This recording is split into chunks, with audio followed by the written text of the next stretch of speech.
To know wisdom and instruction, to discern the sayings of understanding, to receive instruction in wise behavior, righteousness, justice, and equity, to give prudence to the naive, to the youth knowledge and discretion. A wise man will hear an increase in learning, and a man of understanding will acquire wise counsel. To understand a proverb and a figure, the words of the wise and their riddles. The fear of the Lord is the beginning of knowledge. Fools despise wisdom and instruction.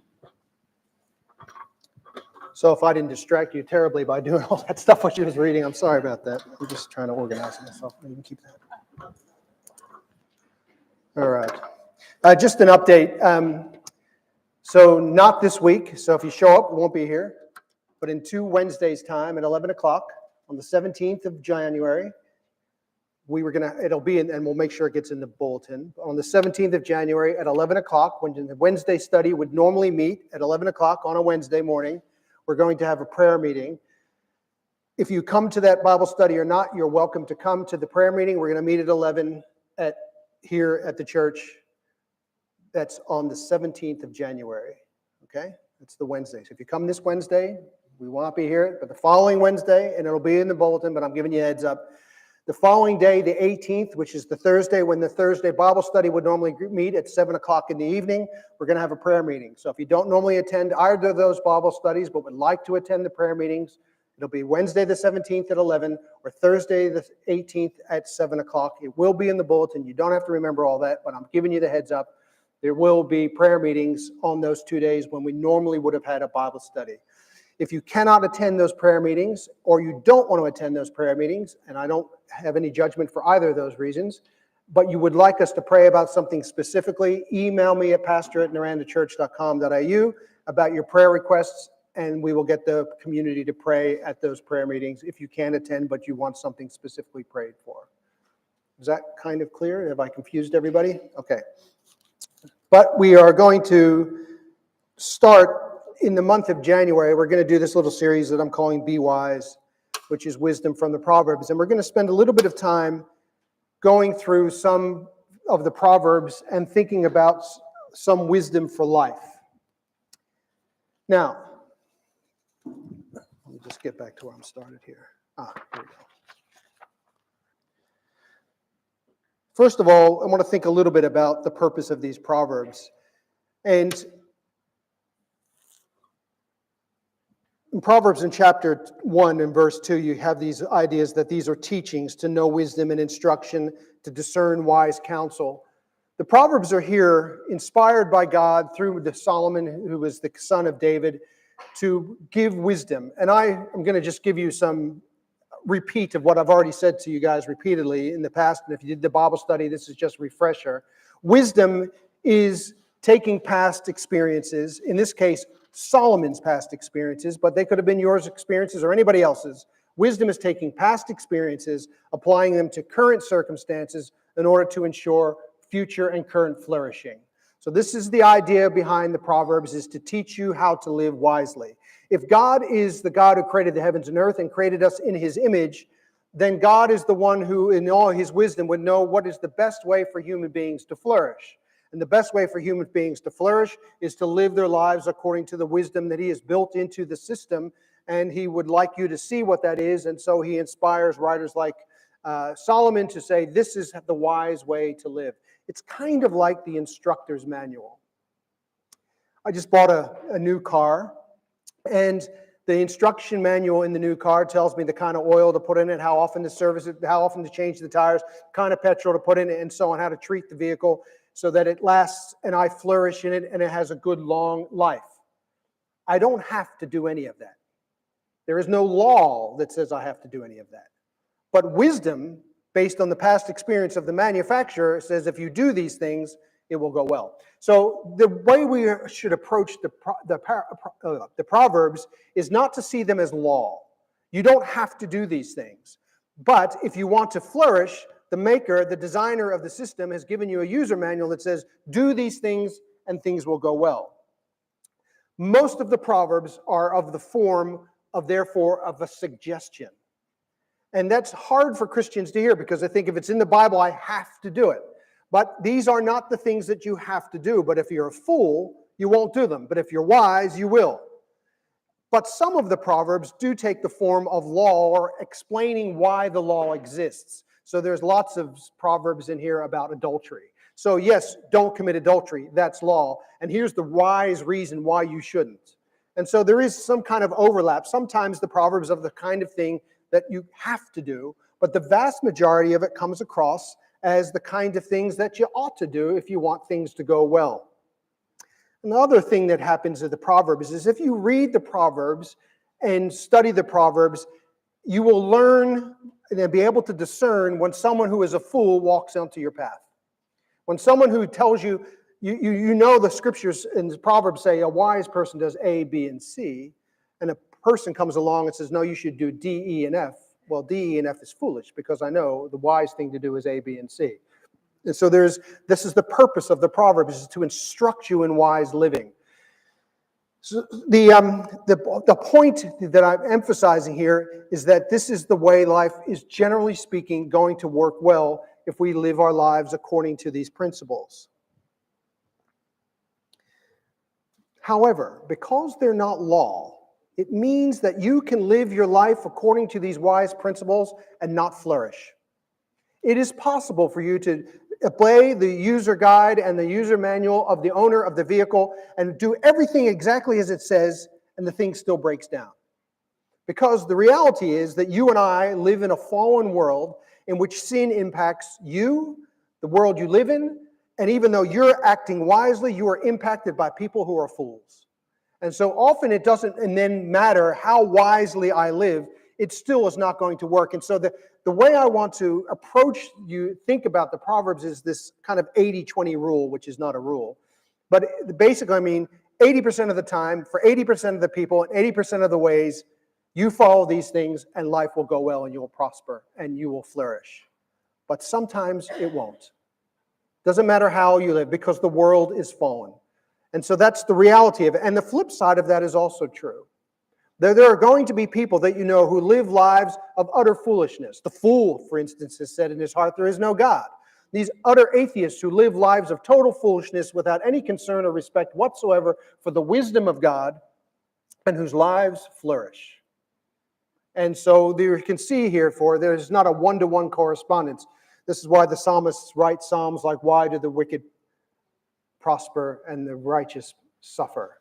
It's a quandary. It's a paradox. Shouldn't I use the user's manual and everything goes well? It'd be great if it worked like that. It'd be a great evangelistic tool. If I could say, here's the list of rules, and if you do these things, you'll all be rich, and you'll all be healthy and live forever in this life. Proverbs chapter 1, verse 7.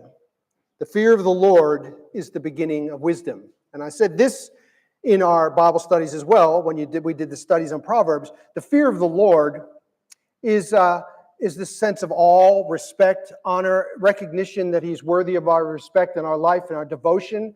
The fear of the Lord is the beginning of wisdom. So what is the end of wisdom? What is the purpose of wisdom? Well, if the fear of the Lord is the beginning of it, the end of it is human flourishing. It's establishment of shalom. Now, the reality is that will not happen in its fullness in this life. And so ultimate flourishing is in the life to come. And so if I start living wisely now, I'm preparing myself for the life to come. If I live a life of the fear of the Lord now, I'm preparing myself for the life to come. That's the ultimate flourishing. So even though I might be a fool in this life and decide there is no God and still flourish in this life, I cannot take it with me. What does it profit a man to gain the world and to lose his soul? And so the ultimate wisdom is preparing one's soul by submitting to, in the fear of the Lord, to the ultimate flourishing which comes in a new heaven and a new earth, where we ultimately flourish in that place. So that's just kind of intro, and that's kind of review of what we did when we studied the book of Proverbs for those who did that study. So this morning we're going to start with the theme of friendship. Now, one of the things about the Proverbs that can be frustrating, and here's a great sort of thing to do. I'm currently doing a jigsaw puzzle at home. I do one every Christmas time, and it's, you know what jigsaw puzzles are like, if you've ever done it. You search through the jigsaw puzzle to find all the house pieces and all the car pieces and all the edge pieces and all the blue pieces. The puzzle doesn't come that way. It doesn't come with a little bag with all the edge pieces there, and it doesn't. That defeats the purpose of the puzzle if it came that way. And the Proverbs don't come that way either. They're like a jigsaw puzzle that hasn't been put together. And so what you have to do is you read through the Proverbs, and then you suddenly realize that there's a common themes keep popping up. Oh, that's all the blue pieces. So here's a great kind of thing that you can do for your own personal devotion and Bible study, is go through the Proverbs. You can read one a day, and in a month, you've read 31. You've read the whole book of Proverbs in a month. It takes you maybe 8 minutes to read a chapter a day. And so you read the Proverbs, and you jot down some of the themes that keep recurring. And then the next time you go through the Proverbs, you look for the theme of, in this case, friendship, and find all the Proverbs that have to do with friendship, and collect them all together. And then you get a whole bunch of ideas about wise wisdom about friendship, or wisdom about this topic, or wisdom about that topic. Because it isn't presented in that way. It requires you to read your whole way through it. So today we're going to look at this idea of friends. And we're going to start with these two verses, which don't have anything to do with friends per se. This is Proverbs 18:1. Whoever isolates himself seeks his own desire. He breaks out against all sound judgment. Now, I put in parentheses there, unfriendly people, to remind me to read you what the New Living Translation says, because the New Living Translation translates the person who isolates himself to the words unfriendly people. To put it their way, unfriendly people only care about themselves. They lash out against common sense. It's this idea that if you isolate yourself or refuse to be part of a friendly or friendship community, it's utter foolishness. The wise person recognizes the benefit of having friendly relationships. You have heard people say this to you in the past. Friendly people attract friends. You want friends? Be friendly. That's another way of saying it. Here's the words from Ecclesiastes 4:12, which is also Solomon's writings. A person standing alone can be attacked and defeated, but two can stand back to back and conquer. Three are even better, for a triple braided cord is not easily broken. So this is just basic wisdom that you actually don't need the Bible to tell you about. You knew this from the time you started going to school and realized that if you're alone in the playground without at least a few other people, you're going to soon find yourself bullied and picked on. This is common sense that you've figured out on your own. We are built for relationships. People are better when they're together. And so it would be foolish for you to deliberately choose to isolate yourself or make yourself in a place where you're unfriendly. Now, I want to emphasize something here. This goes back to my 80-20 rule. There are some people, because they suffer from serious mental health issues, who isolate themselves. And so it's important that I at least emphasize that I recognize this, because there will be people who read these things and hear pastors say, you have to be connected to people. And people with mental health issues, being connected to people is like, that's the mental health issue. And so to beat them with Bible verses and say, you're a fool because you got a mental health issue, it's a problem. So this goes back to the 80-20 rule. There are going to be some people here for whom their own personal reasons, and it's not foolishness, being connected in a community is not the wise thing to do. But for the vast majority of us, the vast majority of the time, we would be foolish to not be connected with friends. People are more likely to flourish, according to the user manual, than those who are working when they're working together with others. It's a basic general principle. Don't isolate yourself. But I can choose to not isolate myself by being with people who are not my friends. I can still remain connected with people, but actually not have them as my friends. So when we're talking about friends, we're talking about a specific category of people. They're not just people you meet and know. I don't know how clear that's going to be to see what I've done here. But I've tried to, and this is not law, this is just my perception, it's just give you the sense of these different ideas. In the very middle of that bullseye, that target 2, is the idea of lovers. The Greek word for lovers, eros, romantic love, erotic love, sexual love. There should only be 2. The world in which we live is screwed up, and so they want to make 3, 4, 10, 20. But it should only be 2 people. That kind of relationship is unique. It's one person to one person lovers. Immediately outside that concentric ring is the kind of relationships that I'm talking about, that the Scripture is speaking about, friendship relationships, and we're talking about 3 to 5 people. These are not hard and fast rules. You might have 7 or 8 friends. It's possible. But the more people that you know, the harder it is to be friends with them. They become companions, or even more extended end of things, they become acquaintances. You cannot be a friend with every person in this church. You can be a companion with the people in this church, and you can be acquainted with the people in this church, but there are people that you can only be friends with, and you may not actually be friends with anyone in this church. And that's okay. Your friendships are a special kind of relationship that you have that's unique and powerful and strong, and it's valuable to have them in your life. Friends are of a different species to lovers. The Greek word for friends there is philo, and that where we get Philadelphia, the brotherly kind of friendship love. It's a form of companionship that's stronger than companions or acquaintances, but it is not lovers. It's a different thing altogether. You may have one lover, many companions, but just a handful of friends. Here's Proverbs 18:24. A man of many companions may come to ruin, but there is a friend who sticks closer than a brother. And what it's doing is emphasizing that in a circumstance when trouble comes, then you know who your true friends are. You can have a lot of people in your church who are acquaintances and companions, brothers and sisters in Christ, and love you with an agape love. But the ones who are your friends, they'll show up. Suffer a bereavement. And everyone in the church who are your companions and your acquaintances will care for you, will love you, will bring meals to you, will go to your the bereavement funeral, and they will support you for a while. But they run out of energy, but not your friends. Your friends keep on keeping on. And that's the emphasis it's trying to make here.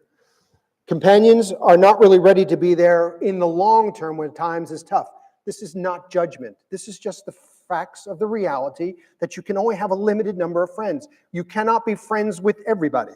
It's not possible. It's not possible to have these close, intimate relationships. Humans have a limited capacity for it.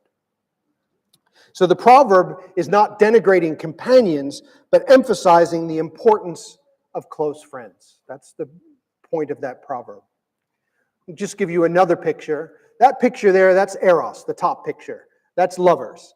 Their primary relationship of eros, the primary relationship of lovers, is each other. It's a face-to-face relationship.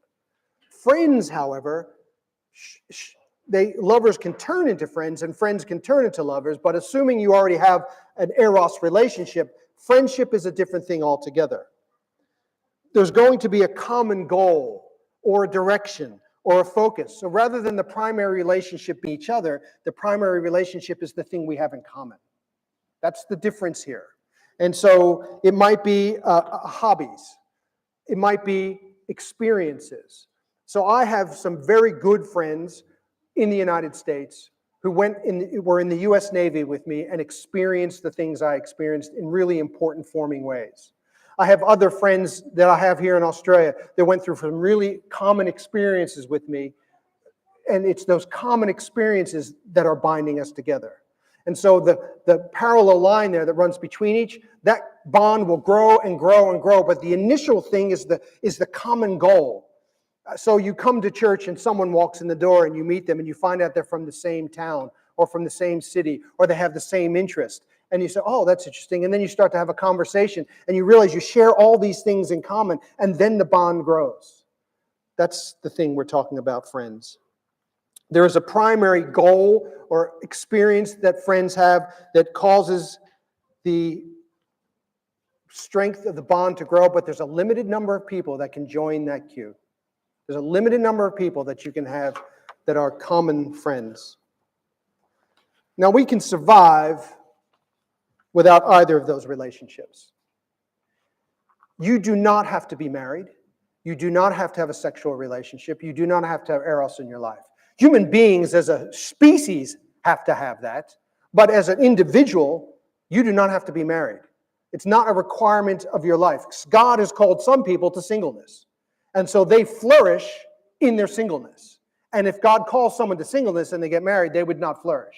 If God calls someone to be married and they're not married and they want to be married, they struggle to flourish without that life partner. I'm trying to emphasize, however, that you as an individual do not need that in your life. And you actually don't need friends. You don't actually need them.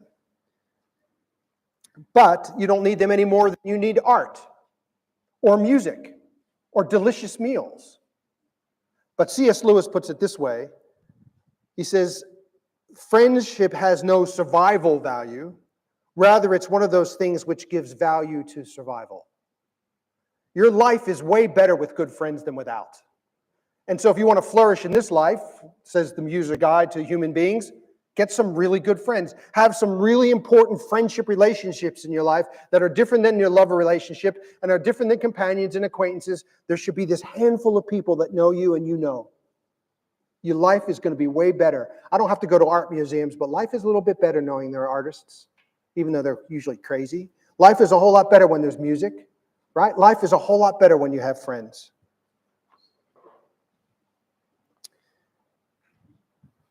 What you're hearing from Scripture here resonates with reality.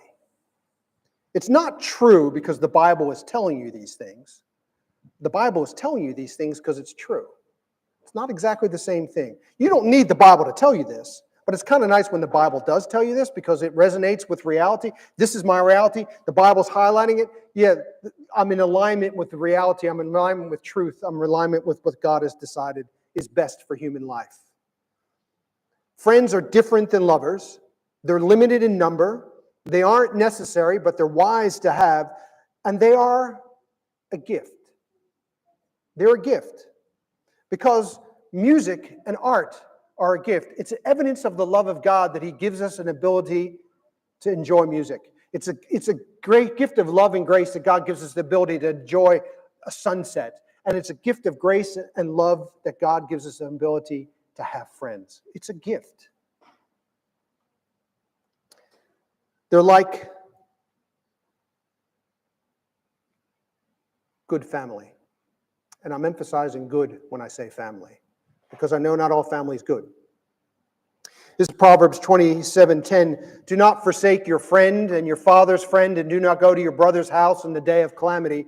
Better is a neighbor who is near than a brother who is far away. Now, what this proverb is trying to say is that in times of trouble, a nearby friend is far better than a faraway relative.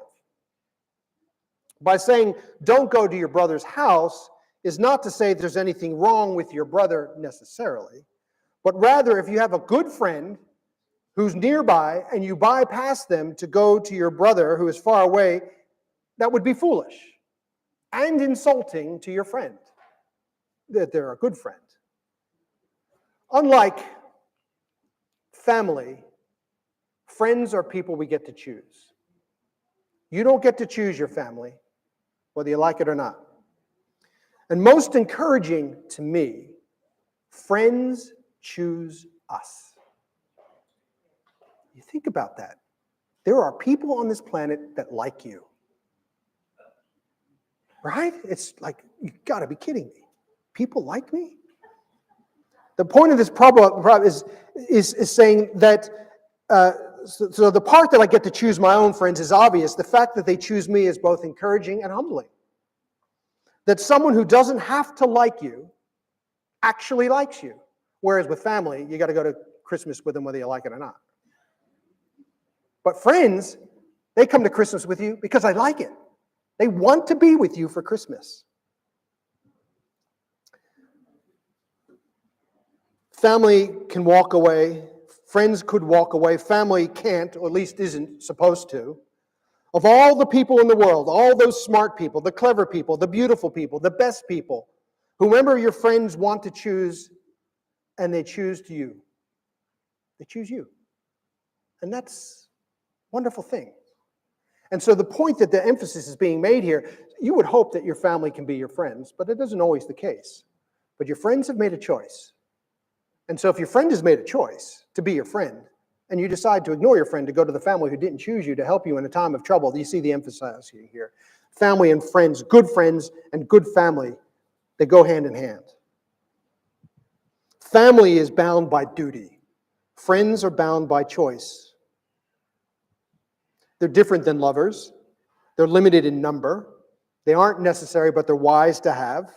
They're a gift. And they're like good family and have chosen to be that family. How we choose those friends is important. Whoever walks with the wise becomes wise, but the companion of fools will suffer harm. We become like those we spend time with. Sleep with dogs, you get fleas. Right? That's the common way of saying what the Proverbs is saying here.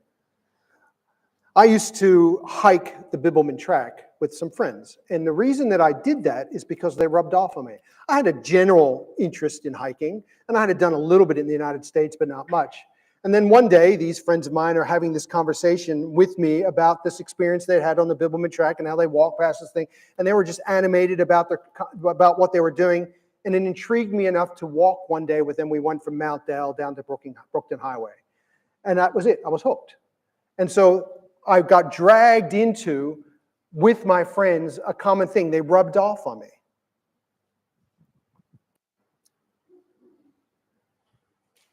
We become like those people we spend time with. So here's Proverbs 22, 24, and 25 saying, make no friendship with a man given to anger, no more with a wrathful man, lest you learn his ways and entangle yourself in a snare. It's another way of saying the same thing.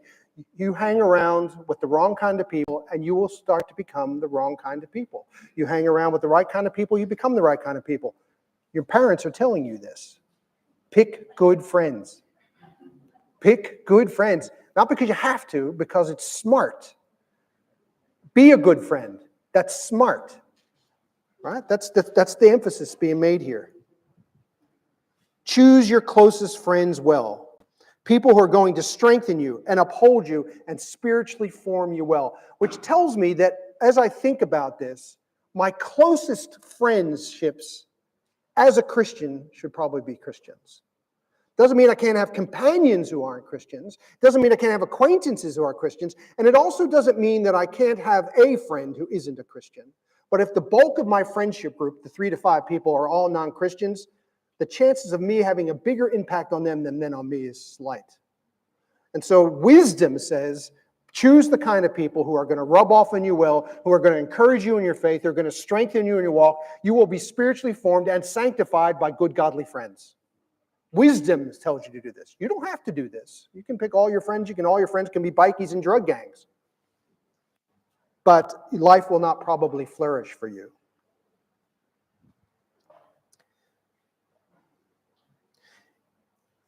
Friends are different than lovers. They're different in number. They're limited in number. They aren't necessary. They're wise to have.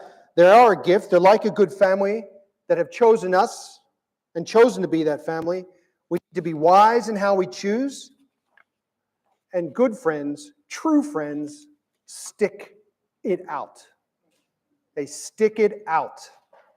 A friend loves at all times, in good times and in bad times. A brother, for good or bad, is forever. You may be estranged from your family, but the blood bond remains. This is the point they're trying to make here. So the permanence of bloodlines is the emphasis of this parable. In the same way that you have a brother, whether you like him or not, and whether you ever see him or not, but he's still your brother because of bloodlines, the permanence of a friendship is the point of this. A friend is always a friend. Compared in other Proverbs to friends who hang around while you've got it good, but when things turn sour, they disappear. Fair weather friends. You heard this before. You want to know who your true friends are? Find out who hangs around when you fall in trouble. It's the simplest way to find out. And the trouble could be things that happen to you or as a result of something you did. Who were your true friends when you suddenly broke the law and went to jail? Who were your real friends when you went to jail, for instance? True friends are the kind of people that stand with you when you do good and when you do bad, and when circumstances are good and when circumstances are bad. When times are hard and when times are easy, when times are slow and times are fast, when busy, in times of joy and times of sorrow, true friends stick. That's how you know you're real friends. They chose you, remember? And you chose them. And so, no matter what happens, they stick. Including in times of friction. If you have a good friend, you're not always going to get along. In the same way, husbands and wives don't always get along. There will be friction between friends, and this is okay. Proverbs 27:17. Iron sharpens iron. Have you ever tried to sharpen an iron with an iron? What happens? Sparks. It's to be expected. Friendships take work. There's give and take. But friends love at all times. Friendships are like a house plant. Neglect it, and it dies. The assumption is that you are friends because of a common purpose and a common interest and common experience, and you have chosen each other. And those work experiences that you have and the other things that happen in your life can become so time-consuming that you start to neglect the friendship. True friends will not neglect the friendship. They will make the time because they love at all times. And so we're deliberate about making the phone calls, making the time to get together, having the lunch, doing the thing, because that's what friends do. And it's not a burden. It becomes a joy. It should be a joy. It's life-affirming. It's the gift that God has given you, these friends. Friends love at all times, which means friends will speak the truth to you. Anyone who's not prepared to be honest with you is your enemy. That's another way of putting this. It's better the open rebuke than hidden love. Faithful are the wounds of a friend, profuse are the kisses of an enemy. Your enemy is going to tell you whatever he thinks you want to hear, including not telling you what you need to hear. Your enemy will never tell you the truth. When someone who is your friend tells you that you're being an idiot, you probably are. And wisdom tells you to listen. The reason your friend is telling you you're being an idiot is because they actually want to build you up. Right? Now, they may not use that kind of language, but you get the point. The reason that your friends are speaking the truth to you is to build you up. The reason your enemy tells you an idiot is to tear you down and to build themselves up. Friends, good friends, give each other permission to speak truth into each other's lives. There is an exposure of self, a transparency, an authenticity, an accountability. This is why you can only have a limited number of friends. You cannot be accountable with everybody in this room. It's not possible. It's better to spend time hanging around with people who are constantly encouraging you by being truthful to you and helping you to become a better version of yourself than people who aren't. Although hanging around with people who aren't trying to be truthful can be awful easy. Sometimes being with people who are honest with you is hard work. We need to be wise in how we choose. True friends love at all times and speak truthfully to one another. Now, I want you to think through those ideas that's just there. True friends are people, they're different than lovers. They're limited in number. They aren't necessary, but they're wise to have. They're a gift. They're like good family. They have chosen to be that family. We have to be wise in how we choose. They love at all times and speak truthfully to one another. That is the definition of Jesus. Jesus is the friend of sinners. He walks in the same direction as you, with the same purpose and goal for you. Your sanctification. He wants what you want, that you might flourish. He's on the same team. Jesus is one that sticks closer than a brother. Jesus is the good friend who is like good family. Like good friends, Jesus chooses me and I choose him. And he likes me. Jesus is a gift to me and all mankind. Jesus sticks with me through thick and thin. Jesus speaks to me truth in love. And the way that we maintain our relationships is that we don't neglect them. If I want to maintain the relationship I have with Jesus, I'm deliberate about it. I read the Word of God. I pray. I spend time with people who build me up in my faith. And I learn to love the Jesus who is the friend of sinners. You don't need friends. Like I said this before, and you don't have to have friends. In the same way that I don't need to water my tomatoes. I don't have to do it. But if I don't water them, they die. We don't have friends in our life, and we don't have Christ in our life. We just wither on the vine. And so I want to encourage you to, this week, this year, if you neglected some friendships, to fix them. If you haven't got some friendships, find them. And in whatever way you do it, remember that Jesus ultimately is your friend that encourages you up to and including into eternity. Amen. All right, we're going to sing one final song because I went a little bit long here. We're going to sing, what are we going to sing? God's so good, yeah. Oh, yeah, God